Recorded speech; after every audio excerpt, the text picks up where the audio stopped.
the baggages of responsibility when I've already done the best I can, and that's all I'm prepared to do. But the rate is going now with the interference from Pusat Islam lah, you know, and then banning sort of a lot of our cultural practices, you know, a lot of the dance. Yes, there is a Malay cultural genocide that is always almost completed in Kelantan. Actually, there is hardly any. I mean, Mat Yong is almost dead now. Main Putri, Wayang Kulit, and all that. It's only sort of alive in the institutions. But this is what happens when the kind of it's not even a religious cleansing that has happened.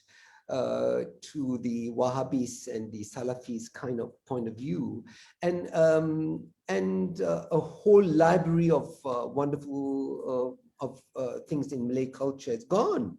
You know, I mean, we just have to sit by and look at this. What has happened? It is a tragedy of the first order. And you know, I saw this happening, and I saw this happening in UITM because we sort of brought Mat Yong in UITM with Professor Najib Noor, the late Professor Najib Noor. But you know, but the community itself that should be supporting it, it's no longer supporting it. You know, things like this, folk art like Mat Yong, Wayang Kulit, and all that cannot live on its own in a university. It has to live from where it originates. Otherwise, it's just a museum piece. So. You know, I mean, I guess, you know, I am alone, you know, I mean, I've hardly been asked to contribute to what is going to happen to the arts, you know. I mean, the ministry or people in the universities seem to be intimidated by my president that I'm going to make everyone into a Hindu, but before that, you know, I was going to make everyone into tights and do ballet, but they are teaching, but they are not having the real McCoy to teach them the best of the Indian classical dance or the best of the contemporary dance. It seems that I don't know. People are saying it crashed just now. I don't know. Oh, it's not available. Let me just see. What video is down? Oh dear. No, it's not. It's back up. Is it back up now? Yeah, because I tried to refresh, but cannot seem to. How many still not working, dear? Yeah, isn't available. It says. Is it really back live? Yes, it's live. It's live. It's live now. Sorry, Ramli. Please go ahead and you know, I mean, as you said, you know, I like the word cultural genocide, as you say. You know, effectively, you know, I agree that a lot of our Malay tradition has, you know, been wiped out. Yes. Because of this religious, you know, section of the society claim that it's haram this lah, haram that lah, kan? Yeah. I always think that, you know, it's fine if they want to consider certain things are haram for them, you know, but they shouldn't actually tell everybody that everybody must agree with their haramness. No, but the thing is that a lot of the religious people are not able to look at things metaphorically. They always have to see things literally.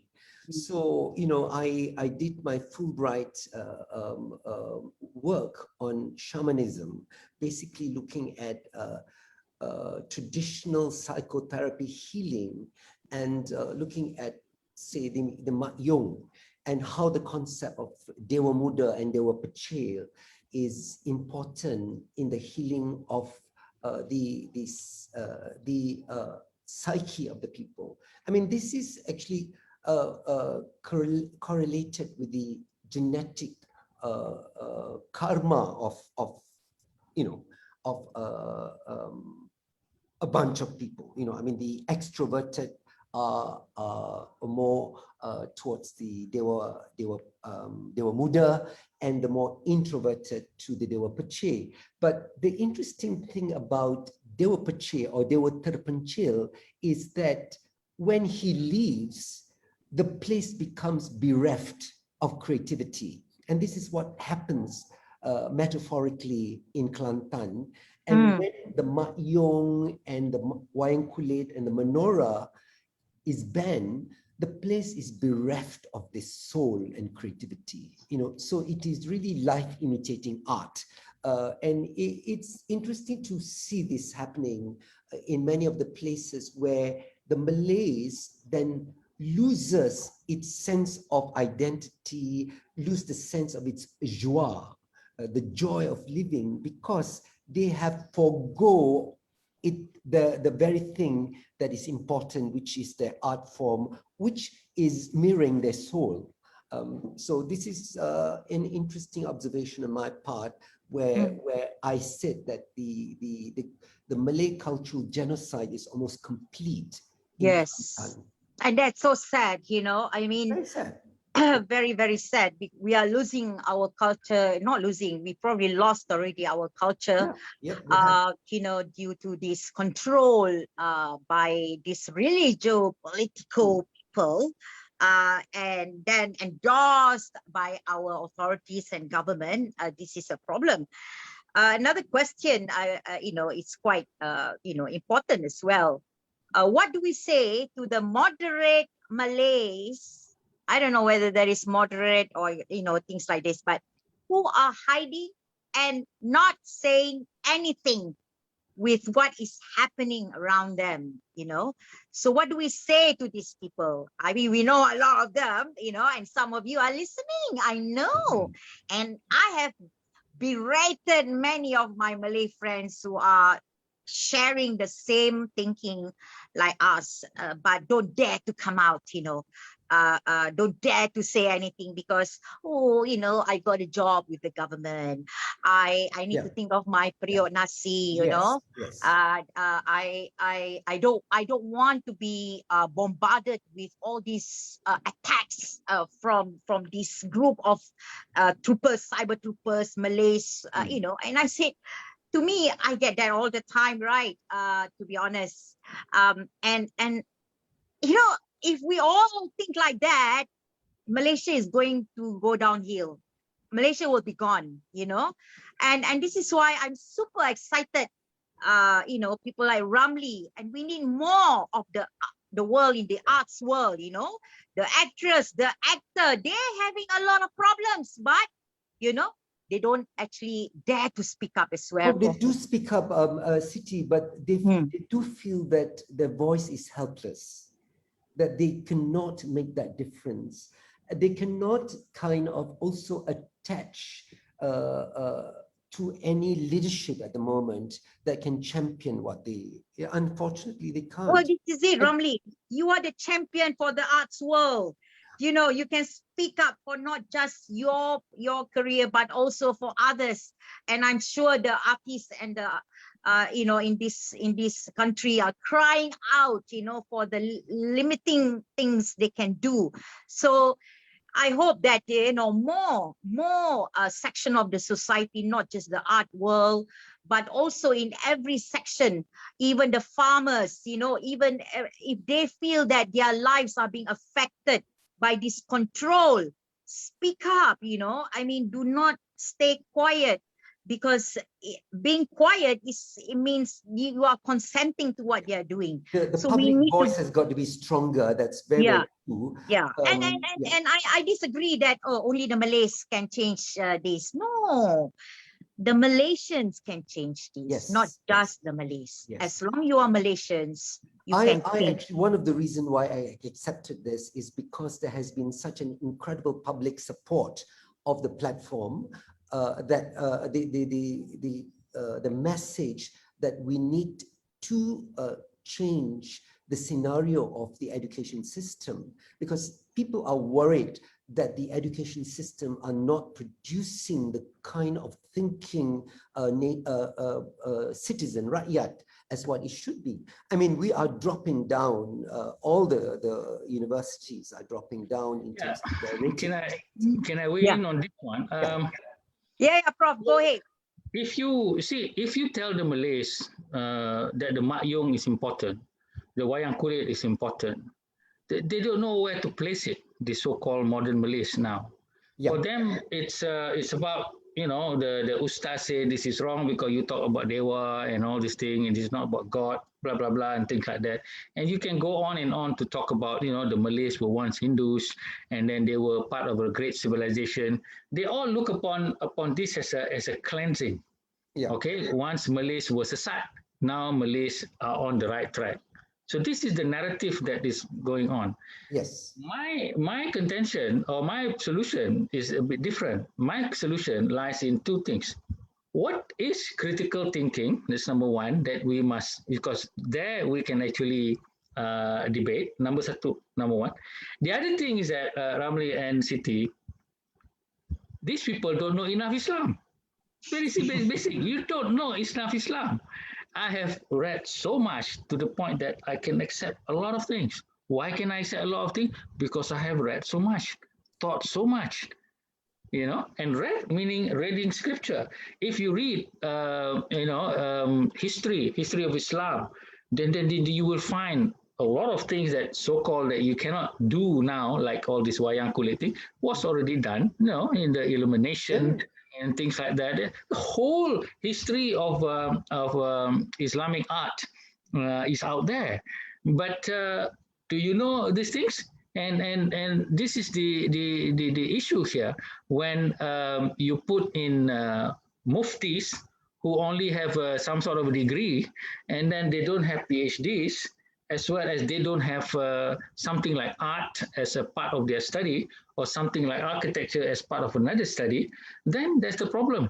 I once interviewed a professor of hadith when I was doing my work on mosque, and the subject of art came up, and he said, "Oh, art is haram. All this cannot show this, cannot show that." And I said, "What about abstract art? What about surrealism? What about Dadaism? What about?" He said, "What are all those things?" You know. So these people, you know, they may be expert in hadith, but they don't know anything about the idea of what art is or art history. And this is the fault of the university. University thinks that, oh, you must be an expert in hadith, therefore your degree is in hadith, your master's in hadith, and your PhD is in hadith, and lastly your tombstone also must have hadith, something like that. You know, so this is the so-called focus that I think is not looking at the idea of multidisciplinary. We talk about multidisciplinary. So if you can explain to the Malays that, look, if you have the wayang kulit and you have this and you have that, it is not only part of the Islamic tradition in the arts, but it is also something that can benefit economically, and it can also give some creative thinking on certain aspect that you can use. Now you need to have that kind of narrative, because if not, you cakap ayam dengan cakap itik. All right, they are looking at the narrative of halal haram only, and they cannot see the wider picture of things. And this is therefore the fault of our education that separates religion from the other things. And now when you talk about religion, those who talk about religion are totally people who do not know anything about it. Just to end, once the journalist asked me a question about one of the so-called penceramah, when he says that a man cannot talk to a woman is haram unless he has intention to marry her. So the journalist asked me, what do you think? He said, I said, look, I don't want to say that he is wrong, because he comes from a school that says that is right. Yeah. So I don't want to go in right or wrong, but I want to be a bit sarcastic and say, okay, let's take that. So now you must have a school where they are all female, taught by all females. And then when they graduate from that school, they go to a university where they are all females, and all the professors are females. And then they study architecture, they have to come into a firm which are all also female. And then when they have to supervise the construction of the building, all the workers have to be female. You know, so the journalists never publish that interview because they don't like sarcastic remark. They just want to say, you agree or not? I say, you cannot say this kind of thing. So this aspect of education, you need to talk to these people in a certain way. For instance, like what brings to mind when you say seni bina Melayu, Ramli? When you talk about seni budaya Melayu to many of the so-called architects and they always bring the Malay house. Yeah, yeah. Mm. I said, what about Istana Johor? Istana Johor is in the colonial architecture. It is ordered by the Sultan, you know. And then you look at Istana Bukit Sirin. It is English cottage architecture. All right. So if you look at a lot of the mosques, you know, the Ubudiyah mosque and all this, Yes. I mean, Yeah. you are interpreting seni bina Melayu as a very static thing. Mm. In fact, it is a dynamic. It's a dynamic thing. What about Hijaz Kasturi design in Putrajaya of Kementerian Wanita? Very marvelous architecture that I had asked my students to do and the interview and all that. So that has. So isn't that seni bina Melayu? Because the clients are Melayu and the architect is also Melayu, and then you know, these kinds of things. So can you not move your idea of the Malay house into the construct, which is a bigger perspective? This one, they cannot. They romanticize on a certain static understanding of what Melayu. Same thing here. Melayu cannot be Hindu, and Melayu cannot be Buddhist. Melayu must be Islam. Jadi macam itulah. This is the problem. But also Yeah, there's a great denial of the past, Prof. But I often feel that it's such a tragedy that we still need to discuss at such basic level some of the areas which we would have taken for granted, and it's a kind of a waste of time trying to go back and to always explain and justify your every step. Rather than actual doing it. And this is the problem with me, that I can't be bothered anymore. I can just move forward, because every time we have to justify and to explain why we do this and why we do that, you know, when people are already going 3 times around the world. So anyway, so I find that in Malaysia, it's really on the ground level all the time. Okay. Well, I mean, a lot of questions here asking what is the way forward, basically. How do we resolve all these problems that we are experiencing and suffering, you know? I mean, personally, this is my take, you know, then maybe, you know, before we shut down, close up, Ramli and Prof will give their opinion. The way forward the way forward, basically leadership and political will. Exactly. Yeah. Yes, that's the simplest. The simplest way. We need a leader who is courageous to go against the grain, the mainstream. And, the leader. I mean, the resetting happens to reforming many areas that need reform quickly. Not let's you know. I mean, by the time the parliament wag their way through and discuss and fight their way through and whatnot, which is important also. But that, you know, I mean, we realize how China and America, two opposing government. One is democracy, one is an autocracy, but one has got a very strong leadership that has got integrity. So one can claim to be democracy, but it did not have one leadership that is, you know, America now is mired in all kinds of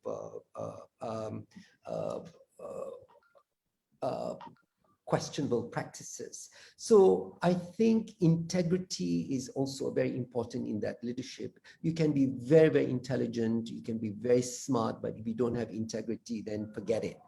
And this is in the political will, the right leadership, integrity. These are the qualities that we need. Certainly, the country needs it now urgently. So, Yes, yeah, sorry, Prof, go ahead.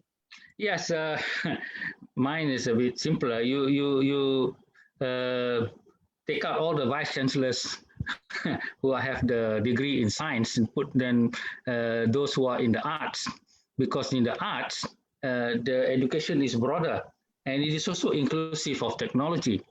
But what happened during the Mahathir era is that he emphasized the so-called science and put in all the vice chancellors who are so-called science and engineers and all this technology, not knowing that these people have very narrow perspective of things, very, very narrow to the point of, a gnat, that's about it. So they have very little thinking in terms of philosophy, in terms of civilization, in terms of the role of knowledge into society.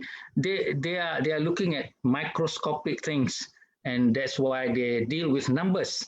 How many journals? How many citations? And I'm sick of it. All right. And then I said, what is the contribution to society? It's about numbers. Everything is about numbers, rankings and numbers. I said, I have never ranked against anybody. If you are not confident of what you are doing, and if you do not have any meaning into what you are doing, then why are you? Then I don't know what you are doing actually. Because you are always benchmarking with numbers on something which you don't even have any perception of. So we have that problem in the leadership of the ministry, as well as the leadership of the universities, as well as the leadership of the ministry. People who cannot think in a broader perspective, but only in a microscopic perspective. Well, okay. So there you go.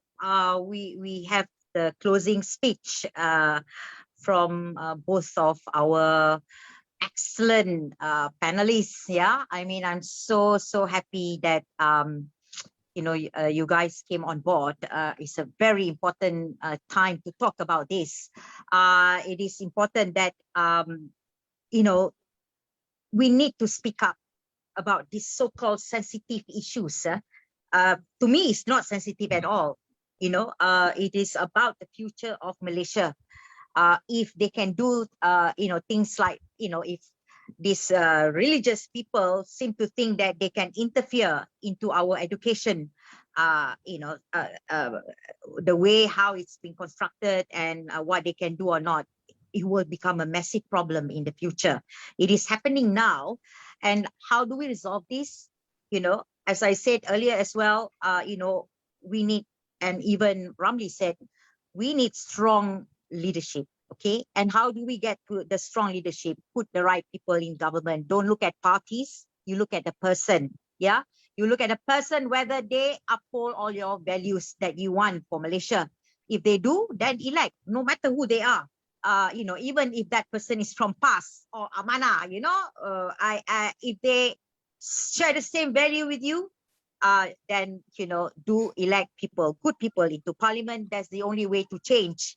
We can talk until the cows come home, whose interpretation is right and whose interpretation is wrong, because we can never agree on who is right and who is wrong when it comes to religious matters. So I still stick to my idea that federal government should not get involved in religion. The damage done 30 years ago has to be rectified now. So this is in my personal view. Okay, so good night, everybody. Thank you very much for joining us, and I apologize for the technical glitch that we had earlier on, but it is recorded on FB, although I don't know, whether it's continuous, but you can relook what the part that you missed earlier on. It will be on MAJU website, FB, and as well on website. It will be up on YouTube, I think. Amri, betul? Huh? Yeah. Yes. Yeah, it will be up on YouTube as well. So basically, thank you very much for joining us, and be brave, be strong, and don't be undermined by anybody, whoever you are, Malay, Chinese, Indian, doesn't matter. We are all Malaysians. Speak up if we want a better Malaysia. Good night, everyone. Thank you very much.